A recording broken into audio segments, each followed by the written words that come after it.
লোকটা হতবাক হয়ে গেল যখন আবিষ্কার করল তার বউ মুখ দিয়ে মুক্তো ছিটাতে পারে। মুহূর্তের মধ্যে মুক্তোয় ভরে গেল পুরো ঘর। লোকটা ভাবল এবার বুঝি কপাল খুলে গেল, কিন্তু বউয়ের মুখে হঠাৎ ধারালো দাঁত দেখতেই সেই স্বপ্ন ভেঙে চুরমার হলো। বুকের ভেতরটা ঠান্ডা হয়ে গেল। আসলে শুরুতে সে জানতই না বউ এমন পারে, যতদিন না একদিন লাইভ স্ট্রিম করতে গিয়ে বউয়ের মুখ ক্যামেরায় ধরা পড়ে গেল। ঠিক তখনই একজন ডাইনি অনলাইনে লোকটার সাথে কথা বলল। সে এক নজরেই বুঝে ফেলল এই মেয়ে স্বাভাবিক না। দাবি করল তার বউ সমুদ্র থেকে আসা। লোকটা দেখল মহিলার পোশাকটা বেশ অদ্ভুত, ভাবল পাগলামি করছে। কিন্তু যখন সে বলল তোমার বউ পানি খেতে খুব ভালোবাসে, লোকটা একটু থমকে গেল। তবু সে পুরোপুরি বিশ্বাস করল না। মহিলা বোঝালো পানিতে এমন একটা উপাদান আছে যেটা তার বউয়ের শরীরের জন্য একেবারে অপরিহার্য, তাই সে শুধু প্রতিদিন অনেক পানি পান করে না, বারবার গোসলও করে। লোকটাকে বিশ্বাস করাতে সে বলল বউ গোসলে থাকলে একটু খোঁজ নাও। লোকটা সেই কথায় কান্না দিয়ে তাকে এক হাত নিয়ে স্ট্রিম বন্ধ করে দিল। কিন্তু বউকে খুঁজতে গিয়ে বাথরুমে যা দেখল তাতে সোজা মেঝেতে ধপাস করে বসে পড়ল।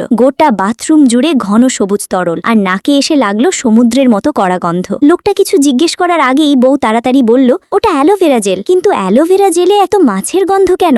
এটা লোকটার মাথায় ঢুকলো না। বউ বলল মেয়াদ পেরিয়ে গেছে হয়তো। লোকটা তখন আধা বিশ্বাস আধা সন্দেহ নিয়ে দুলছে। ঠিক সেই মুহূর্তে একজন নেটিজেন তাকে একটা লোকেশন পাঠিয়ে বলল সাহায্য দরকার হলে এখানে এসো। পরদিন লোকটা সেখানে গেল। ঢুকতেই চোখে পড়ল ঝিনুকের খোলের মতো একটা জিনিস। সাজসজ্জার কিছু মনে করলো, কিন্তু নেটিজেন কাছে এসে গায়ে একটা মাছের গন্ধ পেল, আর তখনই নিশ্চিত হয়ে গেল এই লোকের বউ সমুদ্রের প্রাণী। লোকটা জিজ্ঞেস করলো কোন প্রাণী? নেটিজেন বলল সেটা জানি না, তবে এটুকু নিশ্চিত সে সমুদ্র থেকে এসেছে। লোকটা প্রায় বলতে যাচ্ছিল বাজে কথা বলো না, কিন্তু তখনই নেটিজেন একটা সত্যি কথা বলল তোমার বউ তোমার সাথে শোয়নি। লোকটা থ হয়ে গেল। নেটিজেন বলল সে শুতে পারে না, কারণ সে মানুষ না। তারপর একটা থলে বের করে বলল এটা বউয়ের গায়ে মাখিয়ে দাও, মানুষ না হলে আসল রূপ বেরিয়ে আসবে, আর মানুষ হলে কোনো ক্ষতি হবে না। লোকটা থলে নিয়ে ছুটে বাড়ি ফিরল। দেখলো বউ একটা ক্রিস্টাল বল হাতে দাঁড়িয়ে, আর বাথটাবে স্টুপ হয়ে আছে মুক্ত। সন্দেহ কাটাতে বউ বলল ওগুলো লাইভ স্ট্রিমের প্রপস। মনে মনে কৃতজ্ঞ লাগলেও লোকটা পুরোটা গিলল না। হাতে সেই জিনিস মাখিয়ে সুযোগ বুঝে বউয়ের হাতে মাখিয়ে দিল। পরের মুহূর্তেই বউ যন্ত্রণায় কাতরাতে শুরু করলো। বলল ওষুধ কিনে আনো। লোকটা বেরোতেই সিঁড়িতে সেই নেটিজেনকে দেখলো। রাগ করে জিজ্ঞেস করলো কি দিয়েছিলে? বউ ব্যথা পাচ্ছে। নেটিজেন বলল লবণ। লোকটা শুকে দেখলো সত্যিই লবণ। নেটিজেন বলল তোমার বউ তোমাকে সরিয়ে দিয়েছে যাতে তুমি আসল রূপটা না দেখতে পাও। লোকটা সঙ্গে সঙ্গে ছুটলো ওপরে, ঠেলে খুললো বেডরুমের দরজা, আর যা দেখলো তাতে বুকটা আটকে উঠল। বন্ধুরা, বউয়ের আসল পরিচয় কি আর এমন আরো রহস্য দেখতে আমাকে এক্ষুনি সাবস্ক্রাইব করে দাও।